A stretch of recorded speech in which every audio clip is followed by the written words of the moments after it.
then subsequent slides as well, but this was the first slide. And so, so you're plotting, and I didn't catch, or I didn't see where you deviated from this, but you're basically presenting your data as current versus voltage. Yes. So did you consider or think about perhaps putting it as current density? Since you are clearly, I mean, as your legend indicates, you're changing the shapes, specifically I guess those are diameters, right? Mm-hmm. So, okay, so for a different changing area, I mean, it's really the area, the cross-sectional area that's going to matter. If you're trying to pass current through it, wouldn't it be more interesting, or at least curiously interesting, to see how the current density responds with your different structures? One future work we are really planning to do was to take the changes in resistance along the wires using AFM technology, but this is my future work. I think I might have to include that in my future. But the one problem that might arise while doing so might be like considering that current density along the wires, because these wires, their shapes changes abruptly and pretty much roughly. I think that would be an interesting physics for the COMSOL simulation. I'm not so sure whether COMSOL simulation would also do that pretty much correctly, but I think that would be it. I have done that for my one particular project in which I tried to calculate the Joule dissipation energy using COMSOL simulation. I think it would be interesting for future. Yeah, so simulating would be the next step, but I mean, your data, you wouldn't have to go collect more data at this point. You've got your currents, the raw data, and you've got your wired shapes nominally, if not exactly. You know the diameter or the cross-sectional area. So you could go back and, I think I can say that I know. Yeah, with your existing data, you can convert it quite directly to a current density. You just have to, you have the data, what he is saying. You have the data, you plotted current versus voltage, you got those curves, those straight lines. And out of curiosity, what if you divide the current by the area for each of those thicknesses and plot the current density? Yes, do you have the AFM images of all the wires? I think not really, right? Yes.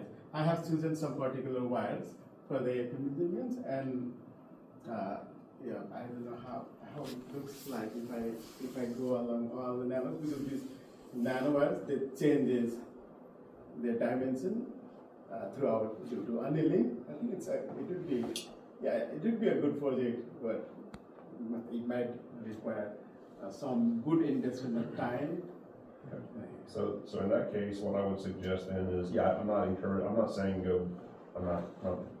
suggesting to have to go back and collect more data, but you could start with and be clear to your reader if you were to look at it from the perspective of nominal thickness or nominal diameter, because you're plotting this, which is 10, 20, 30, 50, 120, 200 nanometers.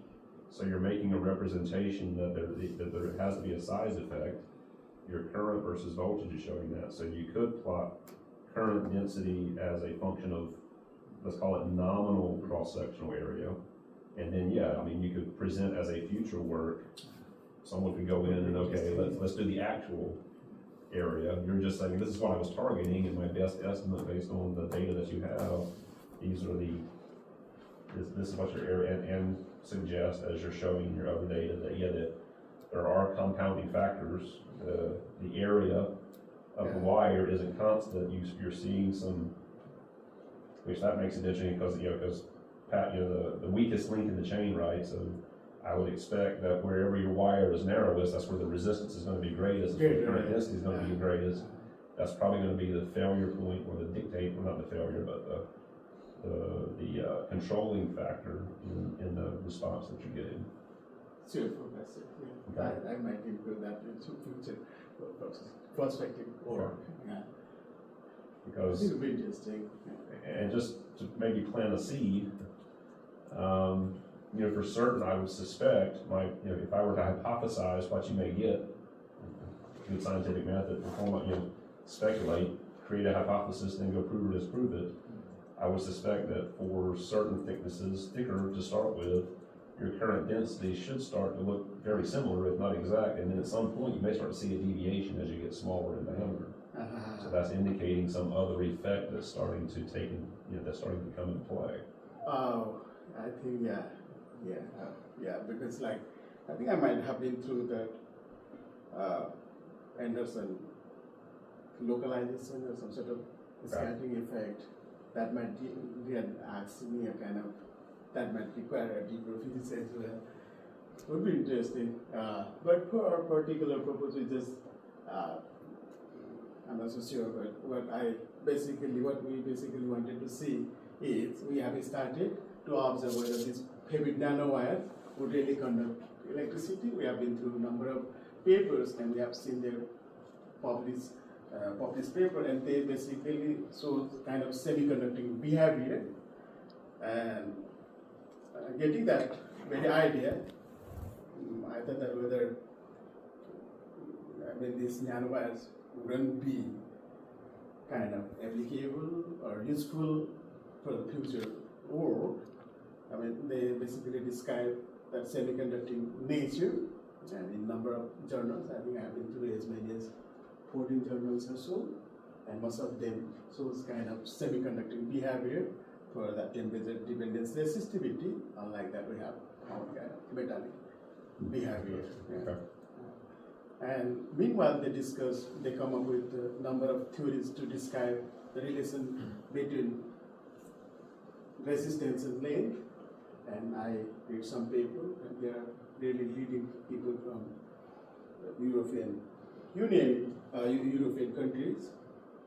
Mostly they did that their postplacement on Belliston Journal. I still remember Hall and so on and forth.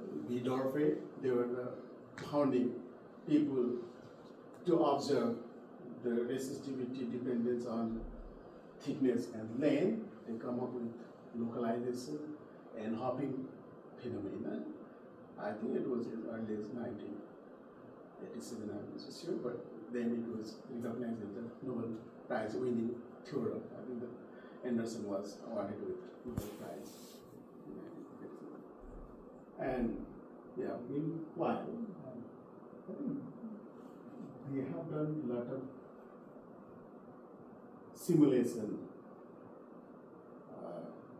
and calculated different models to describe this resistivity. And I think I can do that, but for our project that we are planning to do something else in LTFM, basically to design, to make that structure conductive. So we didn't go to the direction. At some point of our work, we came up with that idea too, but later we realized that we have to fabricate single electron transistor, and we just need a conducting structure. And I think this is pretty much enough for my work, but still understanding physics is pretty interesting. That may require more of my time. Maybe my PhD wouldn't be enough to complete this one. But thank you for your suggestion, Professor. It's really great and insightful.